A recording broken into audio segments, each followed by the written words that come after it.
Assalamualaikum warahmatullahi wabarakatuh. Saya dari kelompok 3 akan mempresentasikan hasil diskusi kami yang mana ada 3 poin, yaitu yang pertama, sasaran dakwah, 2, pelaku dakwah, dan yang ketiga, masyarakat dalam perspektif kelas.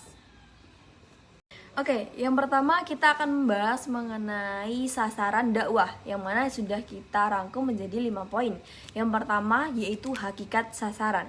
Sasaran dakwah merupakan manusia sebagai makhluk sosial yang memiliki unsur yaitu pertama, cipta, akal, karsa atau kehendak, dan yang terakhir adalah rasa atau perasaan.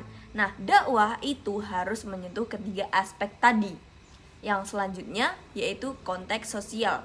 Sasaran dakwah atau yang bisa disebut mad'u itu tidak seragam. Mereka dibedakan oleh latar belakang pendidikan, ekonomi, dan juga lingkungan yang mana ada desa dan juga kota.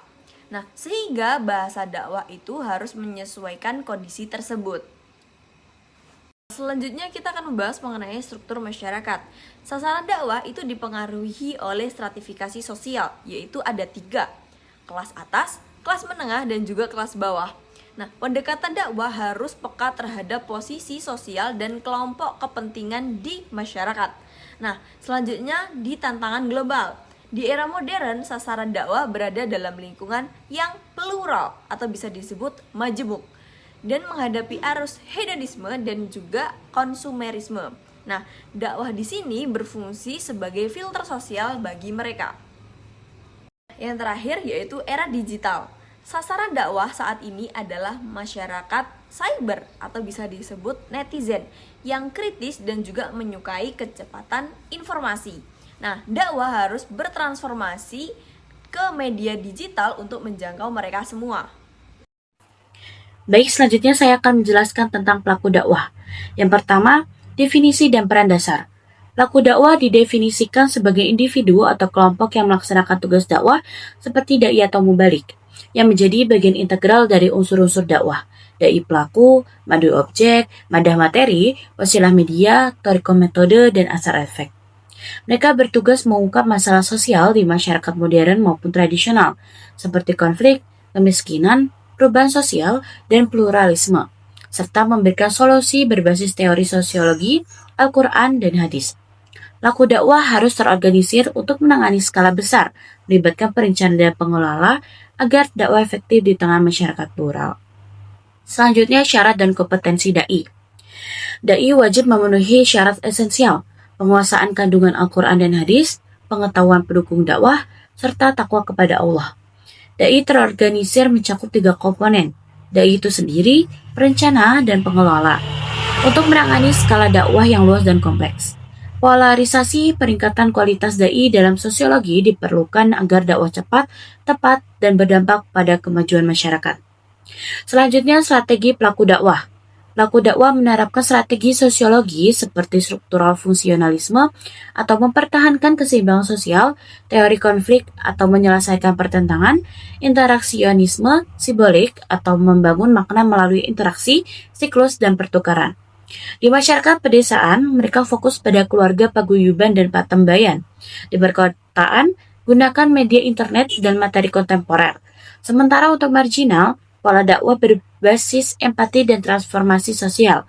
Paradigma transformatif menuntut kerjasama, living Quran, dan tablik untuk perubahan sosial positif. Selanjutnya, hubungan dengan unsur lain.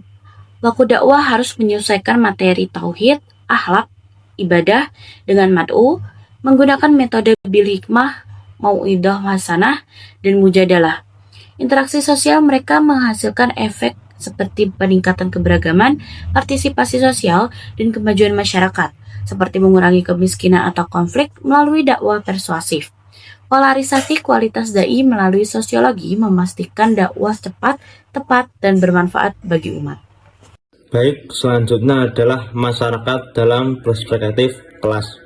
Dalam sosiologi dakwah, ketika kita membahas masyarakat dalam perspektif kelas, yang dimaksud adalah pembagian sosial dalam masyarakat berdasarkan kelompok-kelompok sosial yang memiliki karakteristik ekonomi, status, akses, dan kekuasaan yang berbeda. Menurut pendapat dibagi beberapa. Yang pertama, kelas sosial sebagai struktur masyarakat. Masyarakat tidak dilihat sebagai satu kesatuan homogen. Masyarakat dibagi menjadi kelas-kelas sosial yang berbeda berdasarkan kepemilikan sumber daya, misalnya ekonomi, pendidikan, dan pekerjaan. Kelas sosial ini berpengaruh pada cara pandang, perilaku, dan peluang individu di dalam masyarakat. Yang kedua adalah perbedaan akses dan kesenjangan. Kelas atas biasanya memiliki kekuasaan ekonomi dan sosial lebih besar. Kelas menengah berada di antara, kadang memiliki akses pendidikan, tetapi tetap berbeda dengan kelas atas. Kelas bawah sering mengalami keterbatasan dalam akses pendidikan, pekerjaan, dan pelayanan.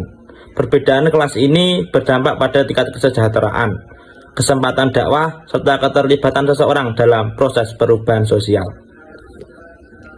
Yang ketiga adalah perspektif dakwah. Dalam sosiologi dakwah, pembagian kelas ini menjadi penting karena dakwah tidak sama secara pendekatannya untuk setiap kelas sosial. Yang kedua, pesan dakwah dan strategi komunikasi perlu disesuaikan dengan kondisi sosial kultural masing-masing kelas.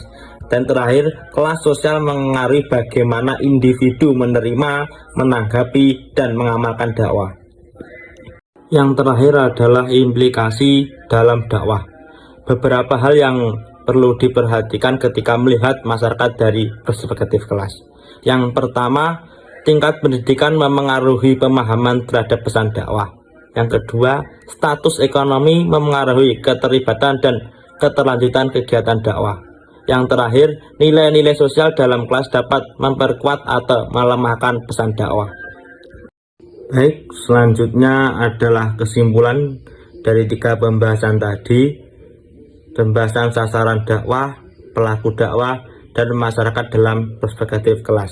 Secara keseluruhan, sosiologi dakwah menegaskan bahwa keberhasilan dakwah sangat ditentukan oleh keterkaitan erat antara sasaran dakwah, pelaku dakwah, dan kondisi masyarakat dalam perspektif kelas sosial.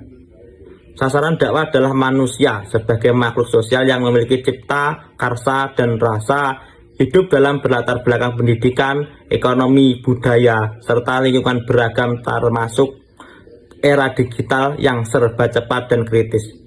Pelaku dakwah atau dai berperan sebagai agen perubahan sosial yang tidak hanya menyampaikan ajaran Islam, tetapi juga memahami realitas seperti konflik, kesenjangan, dan kemiskinan melalui strategi, metode, serta media yang tepat.